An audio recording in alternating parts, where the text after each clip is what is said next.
बिस्मिल्लाहिर्रहमानिर्रहीम। नाज़रीन, मैं इकबाल जंजोर, आप देख रहे हैं मेरा यूट्यूब चैनल। नाज़रीन, बहुत दफ़ा आपने अपने बुज़ुर्गों से हमने भी ये सुना है, जब कहीं किसी पे बहुत ज़्यादा जुल्म होता है, गुस्सा होता है या उसके साथ ज़्यादती होती है, तो वो कमज़ोर जो होता है, जो मज़लूम होता है, उसके पास सिवाय इसके कोई हल नहीं होता कि वो बदुआएं दे और ये कहे कि जा तुझे ज़मीन भी जगह नहीं देगी। ये मिसरा हमने बहुत दफ़ा अपने बड़ों से भी सुना और बहुत सी जगहों पे ऐसे कमज़ोर लोगों से सुना कि जब वो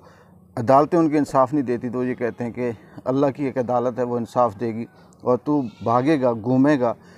छुपेगा, लेकिन तुझे छुपने की जगह नहीं मिलेगी। खुदा की कुदरत देखें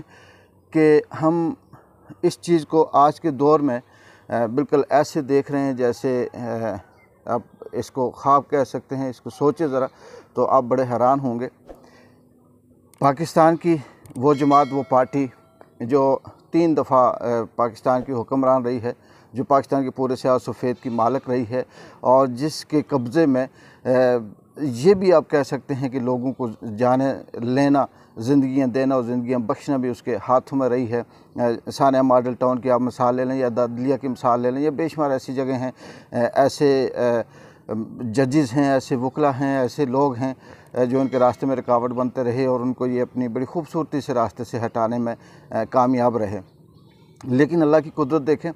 कि इस पूरे मुल्क में उनको मीटिंग करने के लिए जगह नहीं मिली और फिर ये सब कुछ इनके अपने हाथ में होने के बावजूद भी उनको इस मुल्क के अंदर वो मकाम, वो चीज़, वो इज़्ज़त नहीं मिली और वो मीटिंग करने पूरी की पूरी काबीना जो थी वो लंदन नवाज शरीफ के पास वहाँ गए कि जी हम काबीना की मीटिंग कर रहे हैं। वहाँ पे भी अल्लाह की कुदरत देखें कि हज़ारों मील दूर वहाँ जाकर भी उनको वो इज़्ज़त, वो पजीराई जिसके लिए वो यहाँ से गए वो नहीं मिली और वो वहाँ नॉर्थ बरतानिया, नॉर्थ अमेरिका में एक दूर दराज इलाका जो इसहाक डार साहब की रिहाइशगाह थी, वहाँ उन्होंने छुप के मीटिंग की। बेशक कहने को ये कुछ भी कहें, ये कहें जी कि हमारा कायद हैं और हम वहाँ पे मीटिंग थी, एजेंडा था, उसको करने आए हैं, ये बेशक जिस तरह के बयानात हैं, लेकिन हम ये नहीं कहते। हम सिर्फ ये तज़किया इसलिए कर रहे होते हैं कि कुदरत खुदा की कि जो हालात इनके सामने आ रहे हैं वो सारे इनके ख़िलाफ़ जा रहे हैं। मान लेते हैं इन्होंने पाकिस्तान तहरीक इंसाफ की जो हुकूमत थी उसको बिल्कुल साजिश के तहत, मुदाखलत के तहत और अपनी बदनीति के तहत हटाया और उसकी जगह खुद बैठने की कोशिश की। ये इस बदनीति पे कि इमरान खान को यहाँ से हटाएं और उसके बाद हम हुक्मरानी करें और उसके बाद जो वो कवानीन जो आवाम के फ़ायदे में हैं, जो मुल्क के फ़ायदे में हैं, जिससे किसी न किसी हवाले से एक वक्त आएगा कि मुल्क को रिलीफ मिल सकता है, वो सारे करारदम करार देंगे। इस बदनीति से 22 करोड़ आवाम के साथ और उनके हुकूक़ के साथ जो खिलवाड़ इससे पहले भी ये करते रहे और अब भी कर रहे हैं, को सामने रखते हुए इनके अपने जो बयानात हैं, इनके अपने जो स्ट्रगल है, इनकी अपनी जो कोशिश है, वो यही है कि वो ज़्यादा से ज़्यादा अपने आप को, अपनी बादशाहत को मजबूत करें। बेशक अदालतें इनकी सुनती होंगी, बहुत सी ऐसी चीज़ें हैं अदालतों में भी कि उन्होंने पाकिस्तान तहरीक इंसाफ के जो लोग थे उनके ख़िलाफ़ कभी मज़हब के नाम पे केस करने की कोशिश की, कभी करप्शन के नाम पे केस करने की कोशिश की, कभी आर्मी और दूसरे इदारों के ख़िलाफ़ लड़ाने के ख़िलाफ़ सामने रख कर बात और केस करने की कोशिश की और जहाँ तक हो सका उन्होंने फंसाने की कोशिश की। 90% मीडिया इनके हाथ में है और आए रोज़ दिन रात बेशुमार ऐसे एंकर, ऐसे साफ़ी हैं जो उनके कसीदे पढ़ते हैं, इनके घर खाना खाते हैं, उनके घर में लिफाफे जाते हैं। चंद एक साफ़ी ऐसे हैं जो अपनी राय रखते हैं, जो अपने तज़किया रखते हैं, वो बोलते हैं और दलील और हक़ाइक़ को सामने रख कर वो बात करते हैं। लेकिन इन्होंने उनको भी धमकियाँ देने और उनको भी हरासा करने में कोई कसर ना छोड़ी और उनके ख़िलाफ़ भी पर्चे कटवाए और उन्हें गिरफ़्तार करने की एफ़आई और दीगर इदारों को हुक्म दिया। ये सारी चीज़ें सामने रख कर हम ये कह सकते हैं कि इनके बस में हो तो 22 करोड़ आवाम में से सिर्फ वही ज़िंदा बचें, वही सांस ले सकते हैं जो इनके हक़ में बोलें या जो इनके हक़ में बात करें। इसके अलावा जो इनके ख़िलाफ़ बोले, जिसकी अपनी कोई राय हो, तो ये उसको सांस तक लेने ना दें। ये वाज़ेह है, मिसाल भी है और सामने भी है और माजी में भी होता रहा और अब भी सब नज़र आ रहा है। लेकिन इसके अलावा कहते हैं कि एक अदालत अल्लाह की भी है और एक अदालत अवाम की भी है। अपनी अदालत में तो ये सुरखरू होते हैं, अपनी अदालत में तो ये खुद ही जज होते हैं, खुद ही मुनसिफ होते हैं, खुद ही पटिशनर होते हैं, खुद ही समाअत करते हैं और फिर खुद ही फैसला सुनाकर अपने आप को बरी ज़िम्मा करार दे देते हैं। लेकिन जो अवाम की अदालत है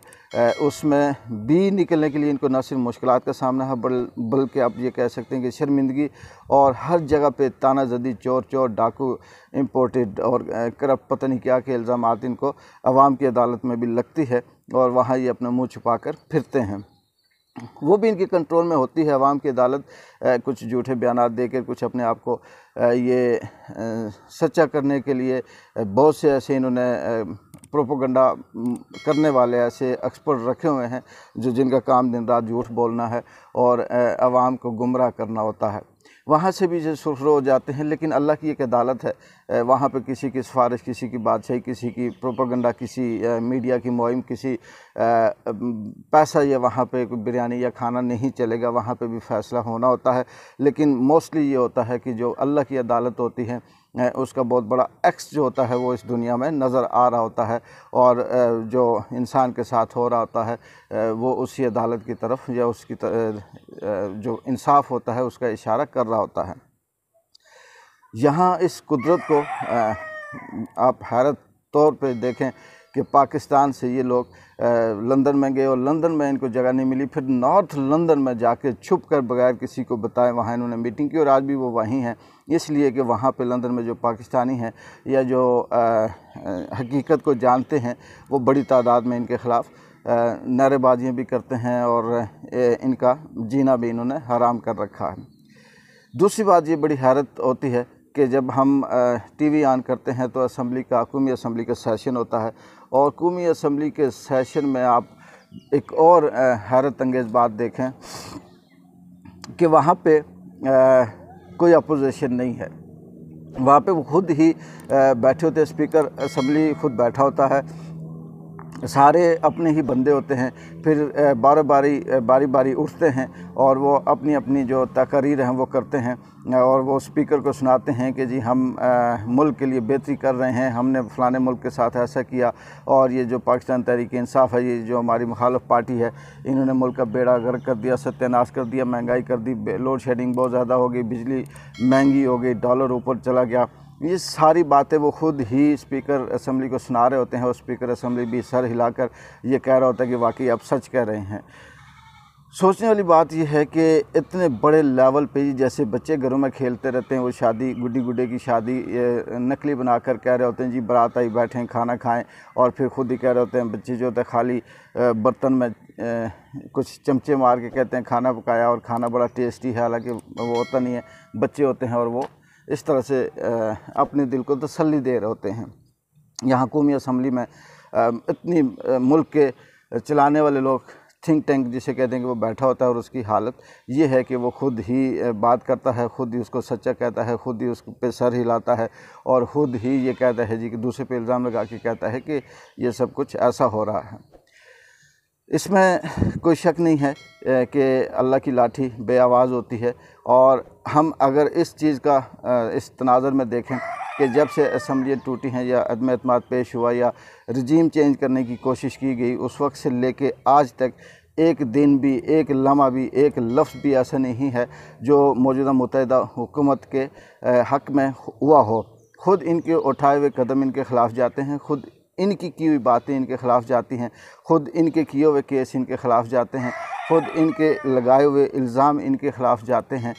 ख़ुद इस धरती, ये जो धरती है, ये इनको छुपने की जगह नहीं दे रही, इनको इस मुल्क के अंदर कहीं मीटिंग करने की जगह नहीं मिल रही, इनको इस मुल्क के अंदर बैठकर खाना खाने की जगह नहीं मिल रही, इनको इस मुल्क में नहीं बल्कि अब ये कहना बिल्कुल सही होगा कि पूरी दुनिया में इनको कोई ऐसा होटल नहीं मिल रहा जहाँ ये बैठ के खाना खा सकें, पूरी दुनिया में कोई ऐसी जगह नहीं इनको मिल रही जहाँ ये बैठ के मीटिंग कर सकें, पूरी दुनिया में कोई ऐसी जगह नहीं इनको मिल रही जहाँ ये इज़्ज़त से चार आदमी खड़े होकर 10 मिनट ओपन फ़ज़ा में, खुली फ़ज़ा में बात कर सकें। इससे बड़ा अलमिया, इससे बड़ा जुल्म जिसे कहते हैं कि इंतकाम कुदरत की तरफ से हो और क्या होगा। अभी इनका सिलसिला जारी है, इनकी कोशिश है PDM की कि जितना भी हो सके